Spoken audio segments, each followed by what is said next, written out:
are here to actually provide all the support to develop students to become a confident graduate that is needed by the industry. Please feel welcome to visit us to see how we do our transformation of students.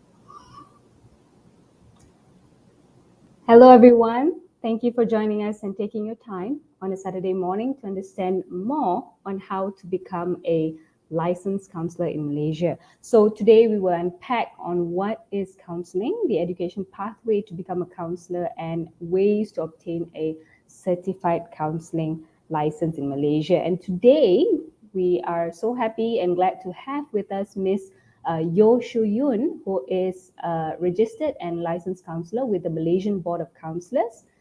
She has 6 years of professional experience working in the field of counseling. Shu Yun is the founder and counselor at Dearest You Counseling and Consulting. She also works as a part-time student counselor at INTI International College Penang. She has also collaborated with Divine Postpartum Care to provide postpartum depression screening tests and consultation to mothers. On the other hand, she also offers EAP service, consultation and counseling for individuals and groups to help employees to deal with both personal and work-related concerns, including providing professional services and several online counseling platforms, including the Help Talk and Bambi Counseling. And so we are so glad and happy and thankful to have Ms. Shu Yun to share with us today. So I think I shall then pass on to Shu Yun to share with us, on how to become a counselor, a registered counselor. Hi, Shu Yun. Hi, Asnina. Thank you for having me here today. Let me share my screen first. Sure.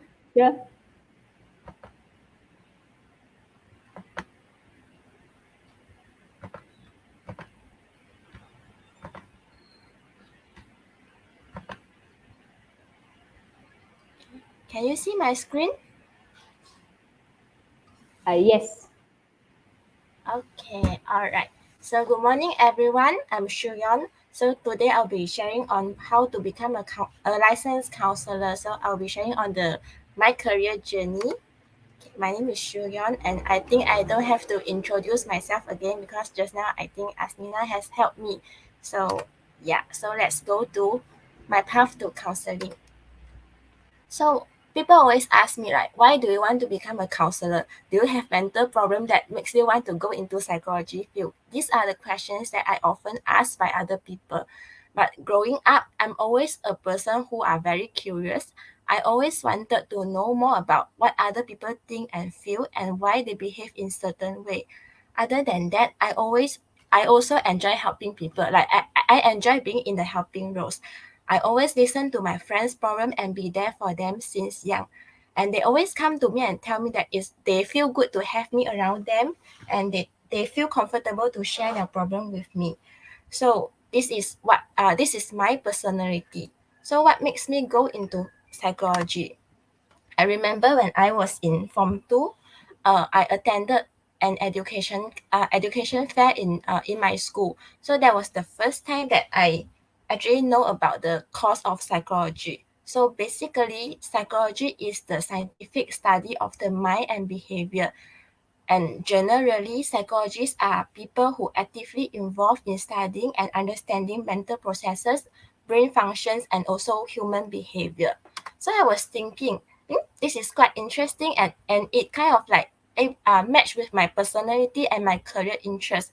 So since then, I decided that after I finish my SPM, I want to further my study in psychology. But after I completed my SPM, I actually don't know where to start. And I also doubt that whether I really suitable to go into this field or not, because I know that I have the interest, but I'm not sure because I never like exposed to this field. So I'm not sure whether how I think about psychology, the field is it matched with the what it happens in the actual life or not. So after that, I actually did some survey. Like I went to different college to ask about the course of psychology, and then to get different opinions and advice from the person in charge there. So in the end, I decided that I want to do SACE international programs. During that time, it was known as SAM, South Australia Matriculation. So I decided to do this program at this third college. I did an intensive program, meaning that I only used around 8 months to complete my pre-U there. The reason why I decided to do SACE international program is that because we can choose five major subjects, and one of the subject that they offer is psychology. So I was thinking, why not I just try this program, and I can choose psychology as one of my major and decide whether I really like this subject or not. So after 8 months, I completed my pre-U, and I realized that this is quite interesting, and I actually enjoy studying psychology. So I further my study. I did my undergraduate degree in Bachelor of Psychology at Help University. And after I graduated, I actually took a year of break, and then only I enrolled in Master in Counseling at Help University. So this is my education background. So here I will share about my learning journey during my undergraduate degree. I was very grateful that I am very grateful that I actually have the opportunity to expose to different to expose to and work with different population. Like for example, during that time when I was doing my one of the paper called children psychology, I have the opportunity to actually visit to Buddhist Tzu Chi kindergarten in Penang and have the chance to work with the children there. Besides that, we also have the opportunity to visit to Tanjung Rambutan Mental Hospital, and it is actually known as Hospital Bahaya. So during that time, I have the chance to talk to the people who has mental problem, and I remember that one of the patient there, she is an old auntie. So she asked us like, why are you guys here? So I told her that we are psychology students, and today we came here to understand more about to understand more about the field of psychology. So after listening to what I said, this is what she told me. She said that this is very good, and I think you guys should study hard so that in the future you guys can help more people like us. So I was like, wow, this is so touching. So it makes me like really want to go into this field. After I finished my degree, I realized that there are some major specialties in the field of psychology. Like for example, you can go into clinical psychology, counseling, education psychology, and IO, etc. So after I did some survey, I decided that I want to go into counseling field. Okay. But I noticed that like after I completed my degree, I was trying to look for the job so that I can work as a counselor. But I noticed that with the bachelor in psychology is not enough for me to be a licensed counselor in Malaysia. So how to be a licensed counselor in Malaysia? The minimum requirements are in Malaysia, in order for you to get the license, you are required to hold a bachelor degree or a master degree in counseling from an accredited university or college where the related subjects are studied. And you have to complete the practicum and internship hours set by Lembaga Counsellor Malaysia. And after you completed your study, you actually need to attend the interview session at Lembaga Counsellor Malaysia, and you have to pass the interview for you to obtain the counselling licensure and certification. And after you got your license, the journey is not you can't stop the journey here. Like, you have to advance your practice through continued learning. So meaning that we have to like keep on attending workshop training for us to like keep on improving ourselves and also our skill. So after that 1 year break, I went back to study again. So I enrolled in Master in Counseling at Help University, and I actually spent 1 year to complete all the theory paper. And before I started my practicum. So meaning that before I started practice as a trainee counselor, we are actually required to attend a sensitivity camp in our school, because like everyone, we have our own problem and our own issue. So we have to attend the camp to address our own issue and discover what are our push button, so that we are aware of it, and it can help us to become more aware, and we won't get triggered that easily when working with clients. So after the sensitivity camp, I moved to my practicum. So I actually used 1 semester to complete my practicum, and as you can see on the screen, this photo was taken together with one of my course mate. So that was the first day I actually started practicing as a trainee counselor, and this photo was taken before before I see my first client in my life. So that was quite interesting. And after the practicum, I actually did my internship in one of the international school in Kuala Lumpur. So as a student support, or also known as a student counselor, our main role is actually to help and support students to deal with their academic, personal and also social pressure through counseling. We also help to improve student attitudes towards studies, schooling, character building through counseling, and facilitate personality tests, interpret tests, and debrief our students individually, so that we can help them to formulate potential path to success. We also provide support to teachers who are facing stress in their job. And during my time in Master in Counseling, I actually have a lot of opportunities to expose to different kind of experience and activities. I even have the opportunity to attend the crisis training at KLIA, because like after MH370, that incident, we actually noticed that we need more people to get trained in this so that when the same thing happen again, we actually know how to support and how to provide help. So that was a great experience for me to learn how to handle crisis. Yeah. So what is the biggest challenge that I faced as a trainee counselor? I remember before I started my first session with client, I was very nervous. Like I was scared that whether I manage to handle the case properly or not, or whether I will get stuck in the session. I don't know what to do, because like during that 1 hour session, you actually have to listen to client's issue, and you have to do case conceptualization at the same time. So I was afraid that I can't do the so many things at the same time. But slowly I noticed that once you have done a few sessions, the nerve subside, and the focus is all on the client and connecting with them. And slowly I also noticed that I no longer get stuck in the session. And I learned that what makes me a great counselor is not really about how skillful I am, but how I build the trust and rapport with my client is the key to an effective counseling. Without trust and rapport, client actually can't feel comfortable to share their issue in the session. So it's very important on how we build the relationship, so that we can provide a safe space and hold clients' emotion for them to explore and learn more about themselves. Okay. And throughout the journey is not always smooth, and there are a lot of time I actually think of giving up, especially when I was doing my thesis. It was like really difficult, and I want to give up during that time.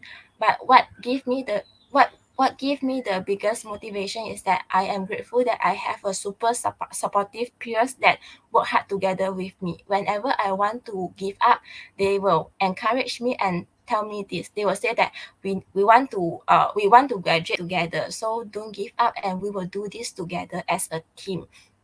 So they are my biggest motivation, and finally I managed to complete the program and finally graduated in 2017. Yeah. So 2018 is the time after I completed my master and I started my life as a counselor. So I have worked in different organizations, but mainly my job is to work with children and parents. And I also work in one of the international school in Penang as a school counselor. So the main role of a school counselor is actually to provide counseling to students to help them to understand and overcome their personal, social, and also behavioral problems that affect their educational or vocational situations. We also constantly need to work together with parents, like we need to provide feedback and coaching to parents, maintain regular three-ways communication to nurture children's relationship towards their education and family. We also need to collaborate with parents and guardians, teachers, and also the school nurse to discuss about students' progress, how to resolve their behavioral, academic, and also other problems. On top of that, I also conduct classes and present self-help or information sessions on subjects that are related to education and personal development in the school. Yeah. And in 2019, I actually founded my own counseling business and I started my private practice. Okay, so these are basically what I did after I started private practice. I got invited to secondary school and also some university to give some motivation and also educational talks to the students. Uh, the sessions was done either through physical and also after MCO, we started to conduct session through online.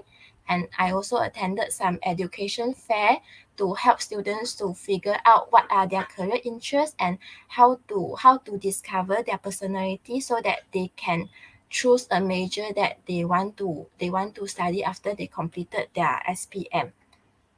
Okay, so my main job scopes are as follow. Like I provide face-to-face and also online counseling to help my clients to deal with the challenges that they face in their daily life. For example, emotional distress, academic stress, work stress, interpersonal relationships, etc. I also conduct employee assistance program at organizations to support and help employees to resolve their personal problems that may adversely affect their job performance. And I also grateful to have the opportunity to actually pair up with a confinement center in Penang.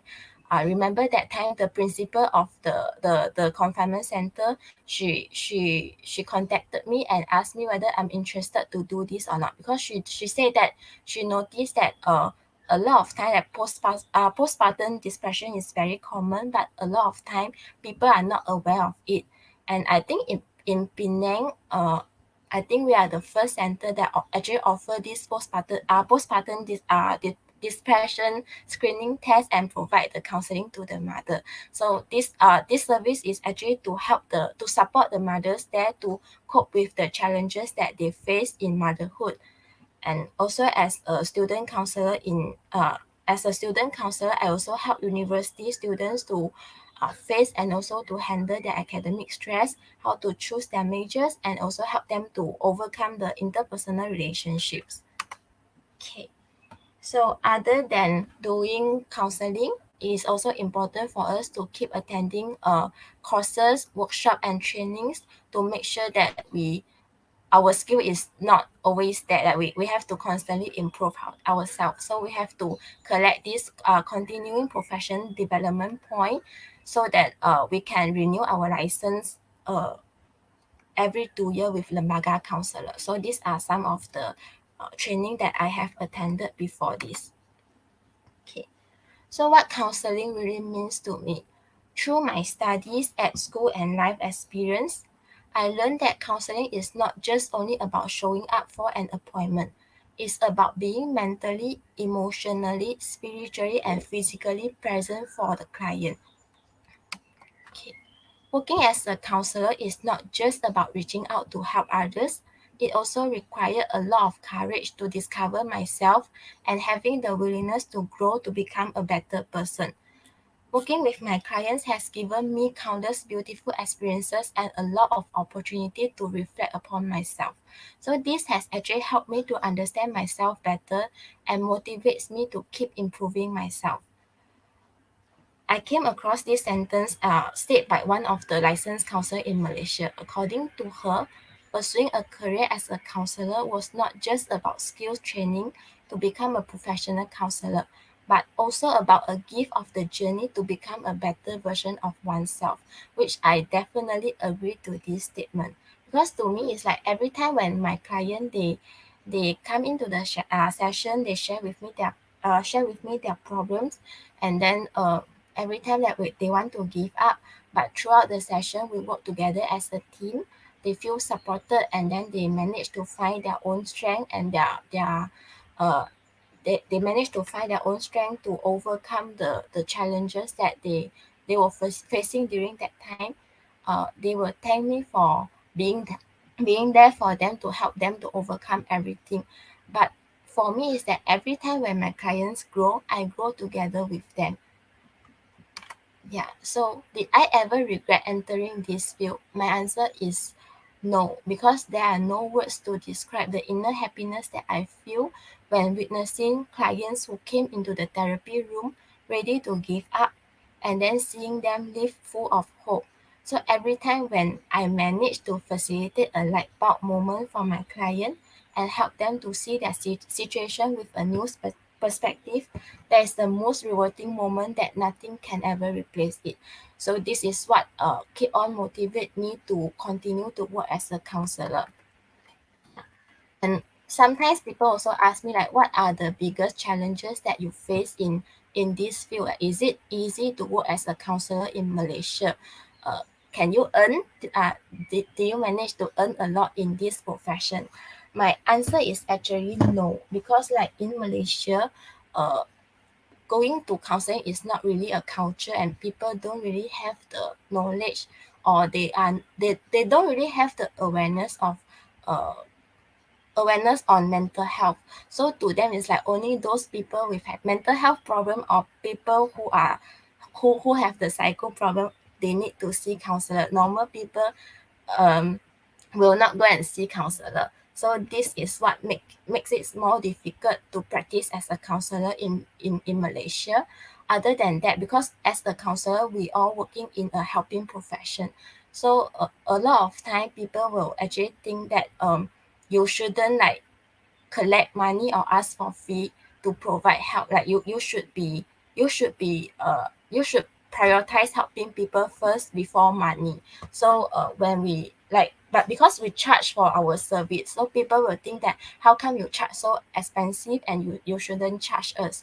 So these are some of the challenges that I face in this profession. Other than this, I think because counseling is quite how to say, because like for us we need to we need to study psychology, we need to spend time and money, put in effort to complete our degree and also master, to actually gain our license to become a counselor in Malaysia.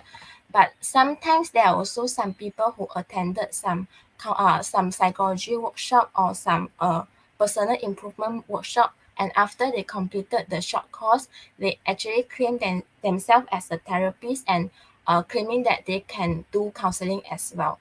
So we not only need to compete with our own in this field, like we also need to compete with other people who claim that they can do counseling, but they don't really get the license from Lembaga Counsellor Malaysia. So these are some of the challenges that we face in this field. Yeah. Okay. Yeah, I think that's all for my session today. Maybe we can open a Q&A session so that you guys can ask questions, then I can answer. Okay, hi again, Shuyon. Thank you so much for your sharing your experience. I'm sure it has enlightened our audiences, especially those who are interested on how to go about being a counselor in Malaysia. I also like how you highlighted on how it is important not to just be skillful as a counselor, but also to build the trust and rapport with the client, isn't it? It's a very important thing to become as a counselor, right? Okay, so for Q&A, we're still waiting for Q&As from the audiences, but I think I'd like to go and ask you first some questions while we Okay. wait for the rest of our audience. For audiences, you can post your questions to Ms. Shoyon if you have any. Okay, so I'd like to know now, becoming a counselor, right? Is there a requirement of collecting any CPD points in Malaysia? Yeah, like what I mentioned just now, like we need to Mm. constantly to attend the workshop or training conducted by some of the psychology organization in Malaysia, and all the courses need to be approved by Lembaga Counsellor Malaysia, meaning that we can't like simply attend a workshop or a training that is not approved by Lembaga Counsellor, because if we attended courses like this, yes, we can gain knowledge and get experience, but we can't actually claim our CPD point. So you have to like carefully select the course and make sure that it is approved by Lembaga Counsellor, so that you can get the CPD point. So it actually like how to say, it has two component for us to collect the CPD point. The first 10 marks is for we need to attend workshop training to brush up our knowledge and skill. So that one is under how we gain our knowledge, and another one is we actually need to practice. So we have certain requirement to meet, like for the same individual, you have to have at least if I'm not mistaken, you have to at least have a 5 session with the client, with the same client, so that you can claim the CPD point for under amalan, so under the practice. So we also like need to like do some, we can also like do some talk workshop and give some counseling related course, something like that, to as a practice, so that we can get our we can claim our CPD point as well. Yeah. So CPD points can be collected through giving talks as well, like giving talks and conducting Yeah. any counseling related events. Okay, so Yeah, but basically for the lembaga actually, audiences, yeah. but lembaga actually they will that you need to like submit the proof lah. Like if you conduct a talk, or you do something, you do some sharing on counseling, you need to submit the proof to to the system, so that lembaga they will check, and then if they think that this is not really counseling related, or you didn't meet the time requirement, so they can actually reject your application for the CPD point. So we have to like always check, and then to make sure that whatever we are doing is can meet the requirements set by lembaga. Okay, I see. Thank you so much. So just for the audiences, for those of you who do not know what CPD is, CPD is a continuous professional development, correct, Ms. Rion? So Yeah. basically, it is needed to. What is the purpose actually of collecting the CPD points for counselors in Uh, Malaysia? that that one is actually to make sure that we constantly like improve ourselves, because like our job is to work with human being, and sometimes it's quite complicated, and sometimes we will have to like work with a client who have self-harm intention, and some of them even have the thoughts of commit suicide. So if we Mm. don't attend classes or training, and we don't constantly like build up our brush up our skill, maybe we can't really be that competent to handle those difficult cases. So this is one of the main purpose for Lembaga to set the CPD point, to make sure that we are competent enough to help the clients. Okay, all right, thank you. And another question.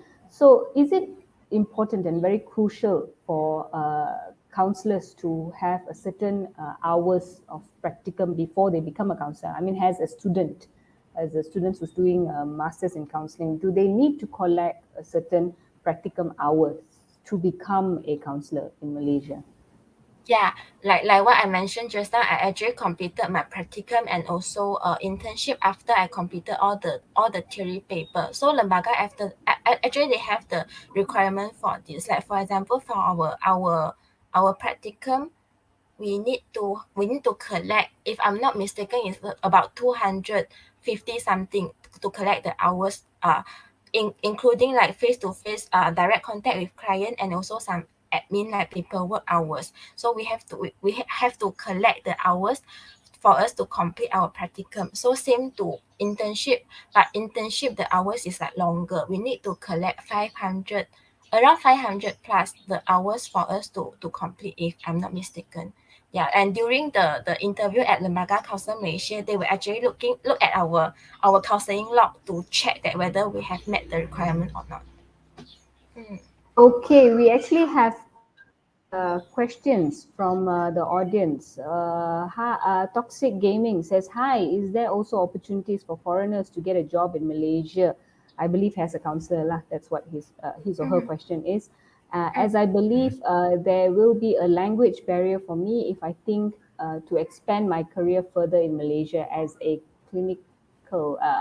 This is on counselling lah. So similar. I guess the question was more of like, has a foreigner in Malaysia with language barrier, is it possible to get opportunities, job Yeah. opportunities?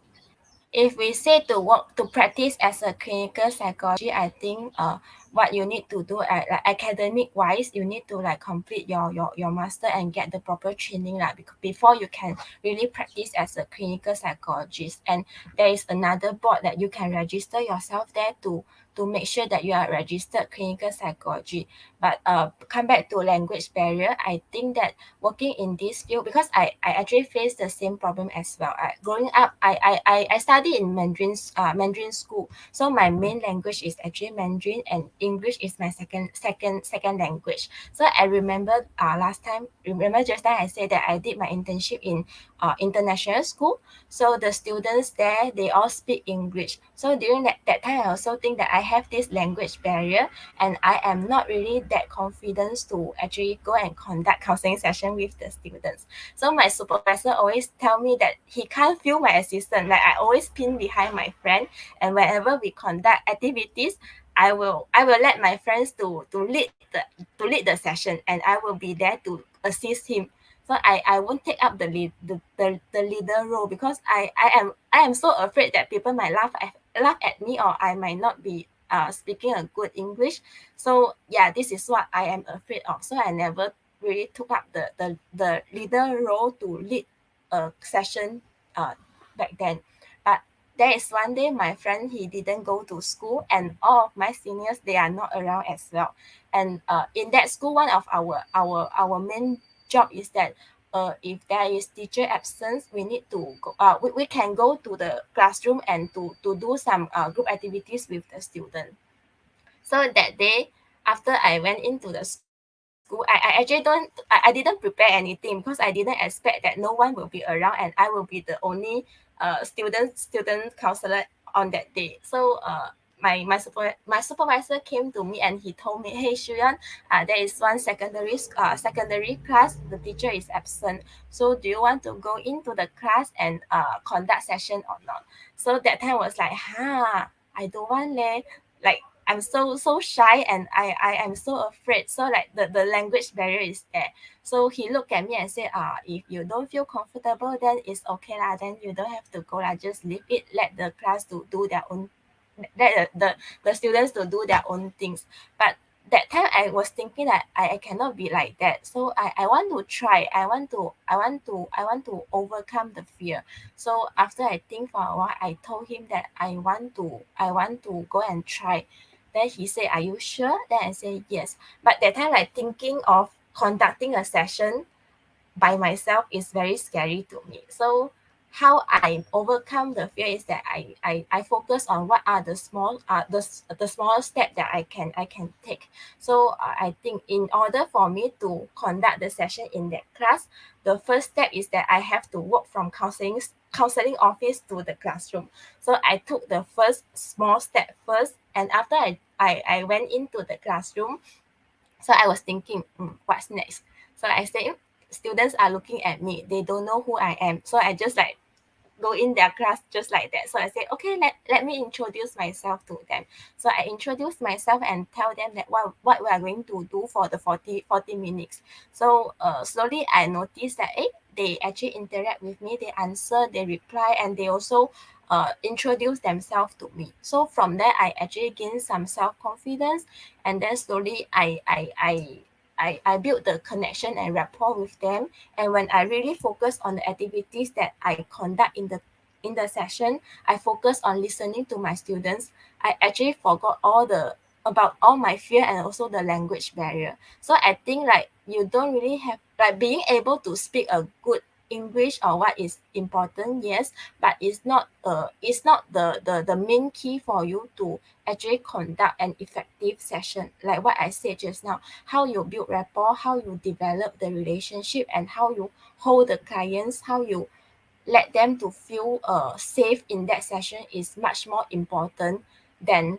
your language than the language that you actually speak. Yeah. I'm not sure whether I have answered these questions or not, Yes, I but I think hope you I you did. have. Thank you. Yeah, I believe so as well. Because we're working with human, right? So the connection is very important, and I think language is just part of the whole process. But if you are able to connect with the client, that helps with the session, right? The counseling session, Mm. right? Okay. Let's go to another question. Also from the same person. What is the least salary we can earn as a counselor in Malaysia?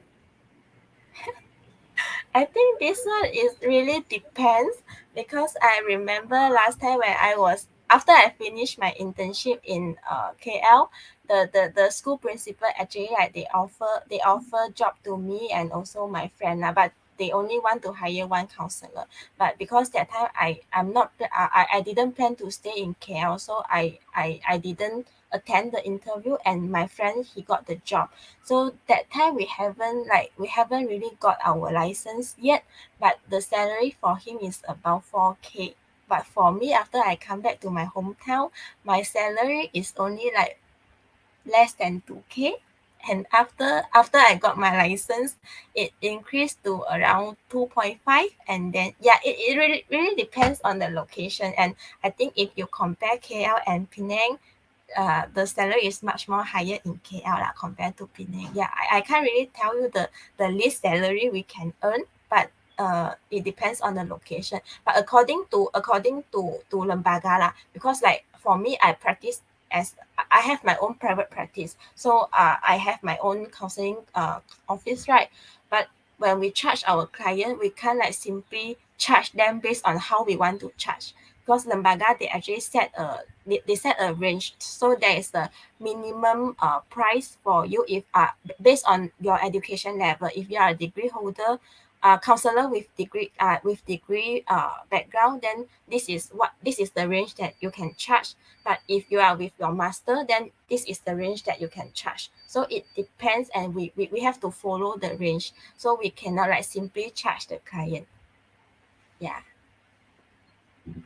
Okay, so but that means in Malaysia to practice as a counselor, you need masters or bachelors? Some like what I said just now, if you complete your degree in counseling, yeah, if you complete your degree in psychology, I think it's hardly for you to actually get the license from Lembaga Counsel Malaysia. So if you did degree in counseling but only from certain university, that is you need to get accredited from Lembaga Counsel Malaysia. So you have to check before you enroll in that program. Because like certain times, some university they might have the course, like they might offer maybe course in counseling or counseling, but if they are not like they are not approved by Lembaga, even though you complete your degree or master in counseling, you can't really get your license. Like you can't really let your client to practice under Lembaga Counsel Malaysia. So you have to check whether the course that you enroll is approved by Lembaga or not. Mm.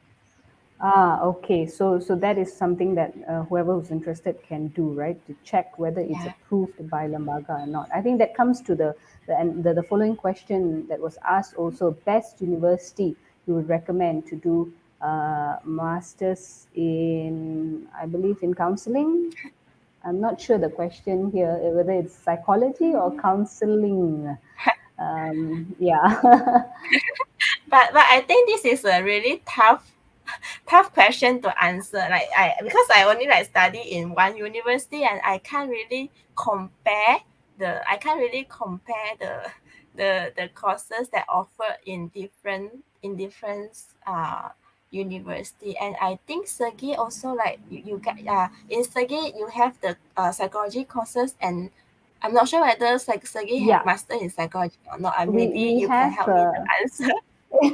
yeah, we have a bachelor's in psychology under the American degree program. So if toxic gaming you're interested to join a psychology program, you can look at our program as well. But we do not have a master's in counseling or in psychology in Penang, Segi Penang. Okay, thank you, Shuyon, on the response. We have another question. Hi, Miss. Thank you for the great session. I wanted to ask, throughout your working experience as a counselor, have you been emotionally affected by your client's story? This is a very good question. Yeah.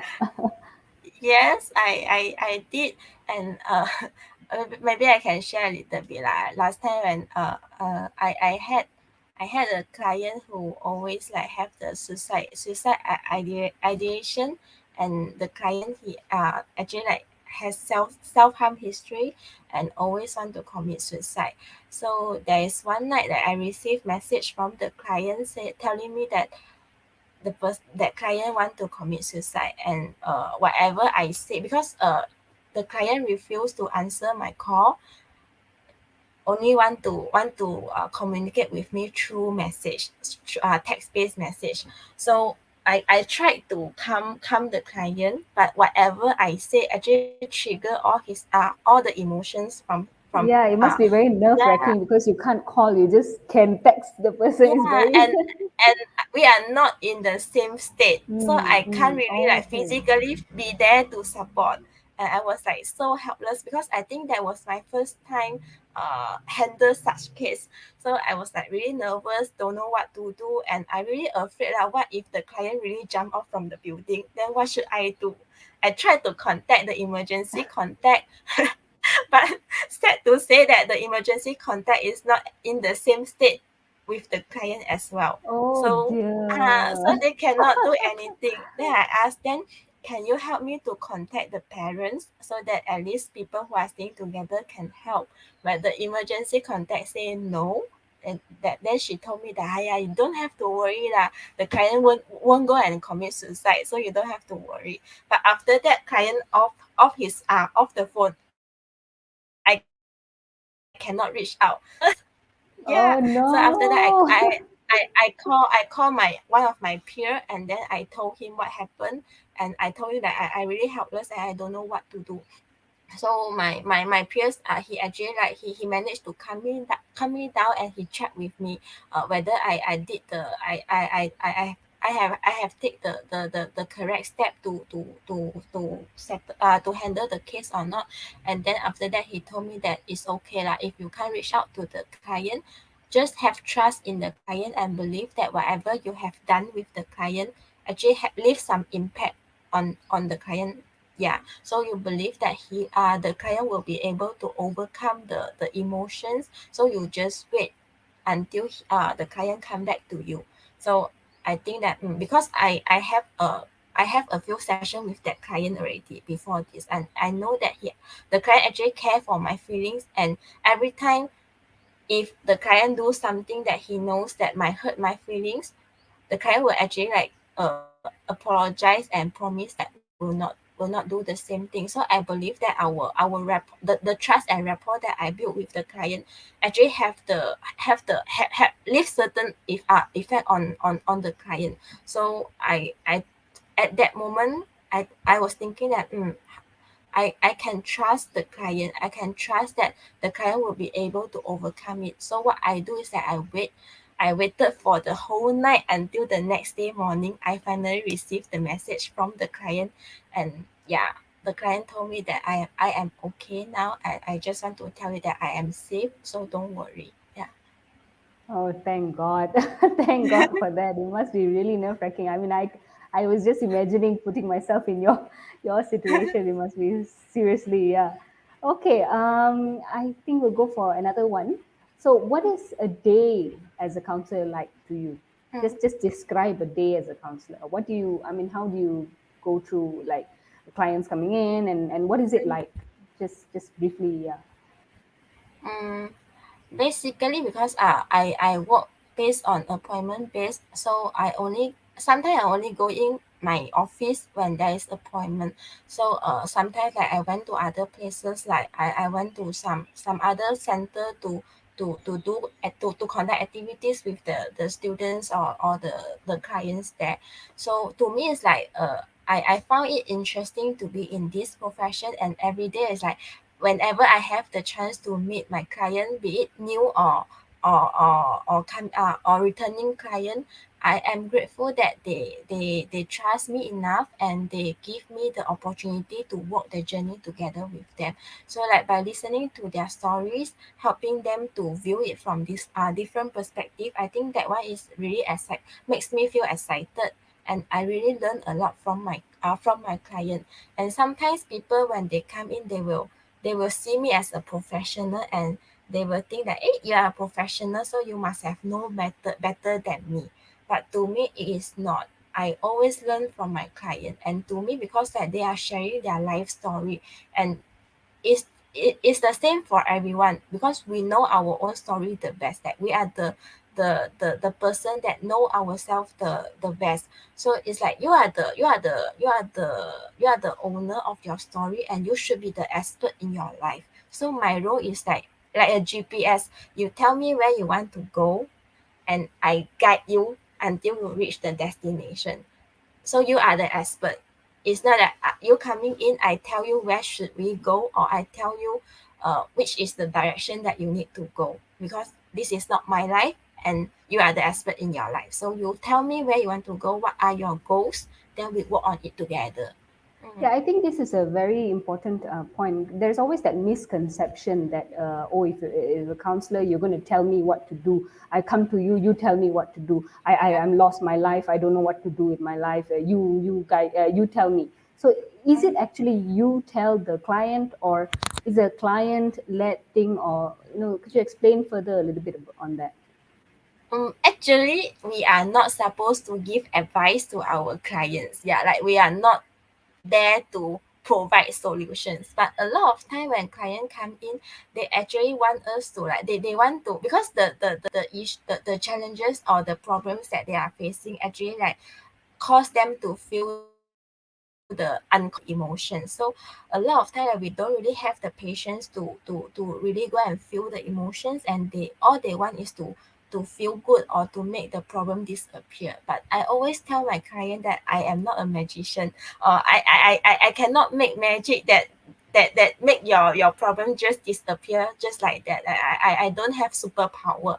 But what I can do is that we clarify on your goal, and then what I can do is that I assist and I support you to go through the whole challenges in a more smooth way, so that you throughout the process, like it might not always help you to feel good, because like in counseling session that we will explore a lot of things, like explore the emotions, explore what happened in the past, explore how the event is affecting you emotionally and so physically. So we will explore a lot of things in deeper context, and sometimes certain questions that we ask might not make the clients feel comfortable. So I will let my clients know that uh this is not a feel good conversation, that this is not like a conversation how you normally have with your friends. So it is normal for you to have a to feel to have the uncomfortable emotion during the session, but we will go through this together. Yeah, so back to your question just now, our role is not to provide solution or to give advice to our clients that what should they do in their life, because they are the expert, not us. Yep. Correct. So basically, they are the one who's leading, right? The Yeah. whole session, isn't it? So just also to ask you, people have this misconception in Malaysia, yeah, because again, there's the idea that counseling might be expensive. I have this issue, I have this uh, perhaps mental health issues or just general life issue, right? But if I want to go to a counselor, I have to pay a certain amount, and how long that's going to take me, how many sessions that's going to take me. And some people even think or have the misconception, oh, today I go and see a counselor, tomorrow I'll be okay. So, what do you think about this? Yeah, I think for this one is like sometimes like I will share with my client, like if you like you if when you are sick, you will go to either clinic or hospital to consult a doctor, right? Or if you have to like undergo some surgery, you have to pay for the surgery as well. But people never think that, oh, going to a doctor or consult a doctor, paying for surgery is expensive, because they think that this is normal. But come back to mental health, it's actually as important as how you take care of your physical health, but people are not aware of it. So they will think that, I shouldn't pay that much to take care of my mental health, or counselor shouldn't charge that much. But actually it's the same. How you take care of your physical care is is as important as how you take care of your mental health. So it's the same.